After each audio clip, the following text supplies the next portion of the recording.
Hey, it's been a while. I was busy with things.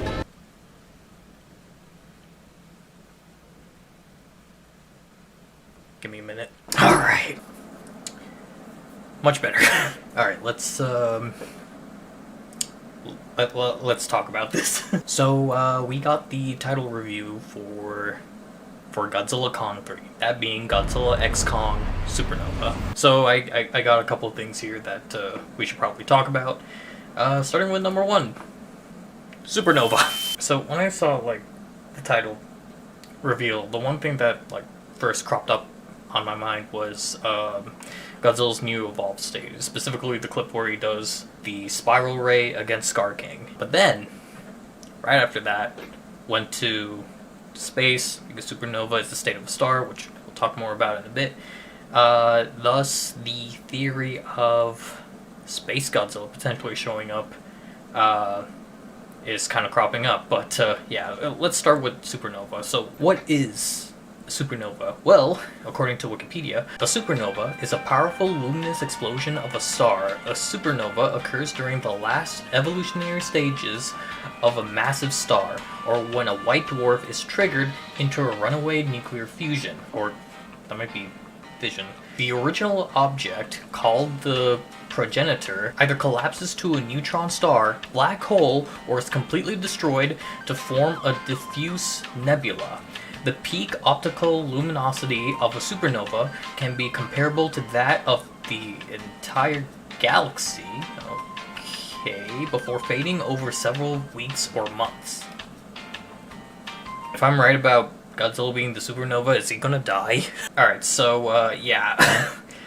So that's what a supernova is, and the folks that made the title sequence did, add some supernova-like details to the title.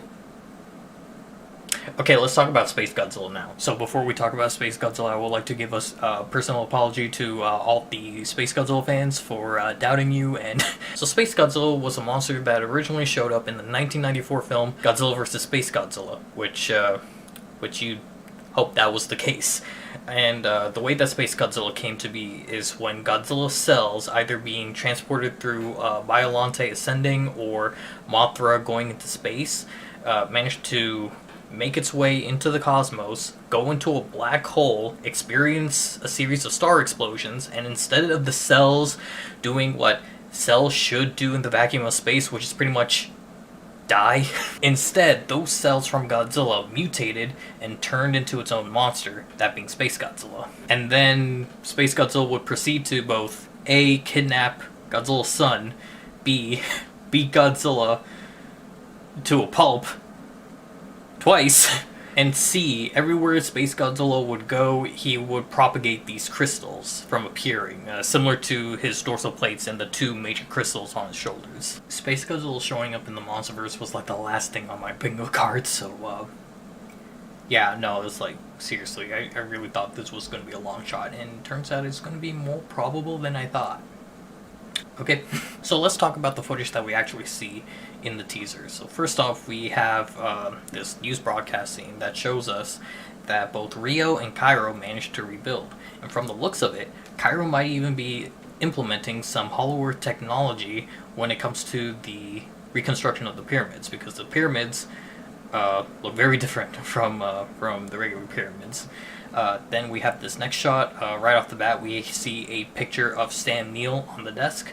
And then there's some binary code going on, which translates to... Give me a minute, Jed.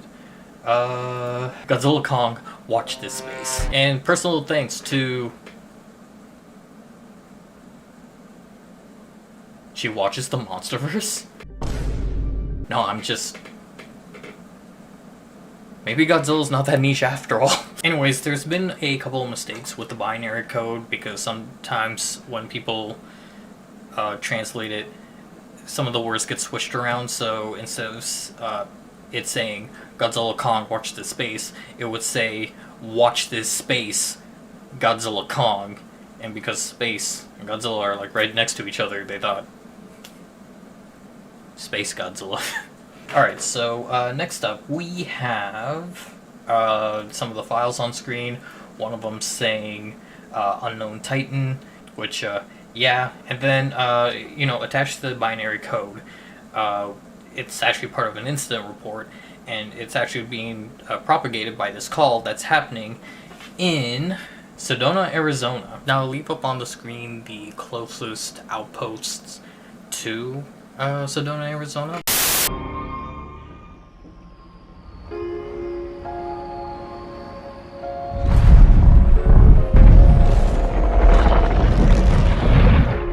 There is a good chance that between 2019 to now, which would probably be like 2030 something in the Monsterverse, more Titans probably cropped up from the Hollow Earth and making residency in the surface world, but yeah, just do that.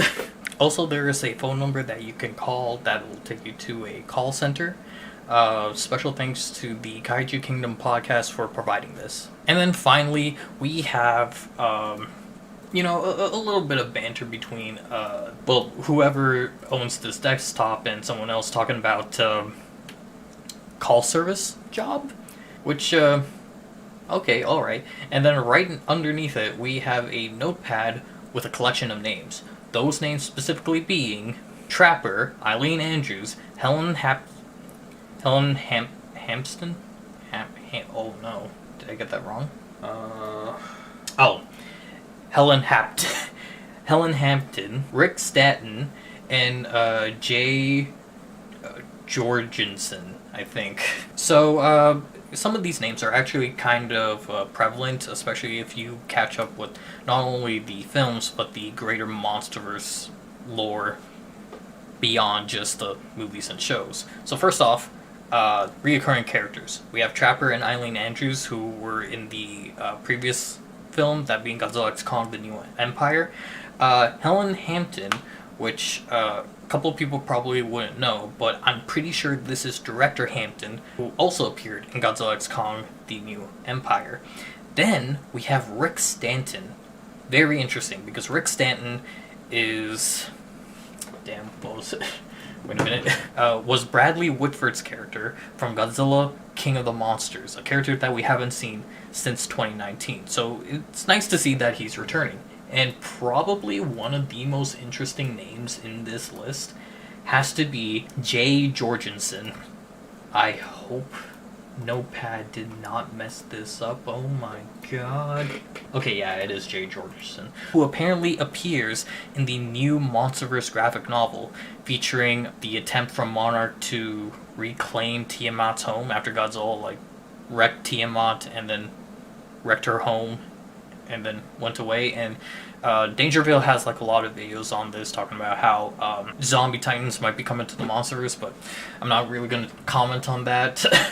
But yeah, it's nice to see that we're finally getting another character coming from the graphic novels into the actual mainline Monsterverse stuff, the motion pictures.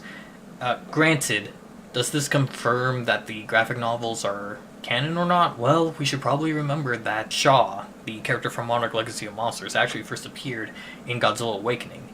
And in spite of that, Godzilla Awakening is, if anything, no longer canon because of Monarch Legacy of Monsters. So the same thing might happen to Jay here, but we'll have to wait and see. And also there's this special little 70th year anniversary short that Toho released promoting Godzilla in Southeast Asia, so there's that. Yeah, nothing but Godzilla news today. Fun stuff. So yeah, that's everything I need to say about Godzilla X Kong Supernova. And great timing too. I was just about ready to complete this video, and yeah, I guess there's not much else to say. Well, yeah, I guess I'll see you all in 2026 when the trailer releases. But yeah, hope you guys enjoyed this video. Pretty sure nothing of interest came from this, and hope to see you all in another one. Till next time, everybody.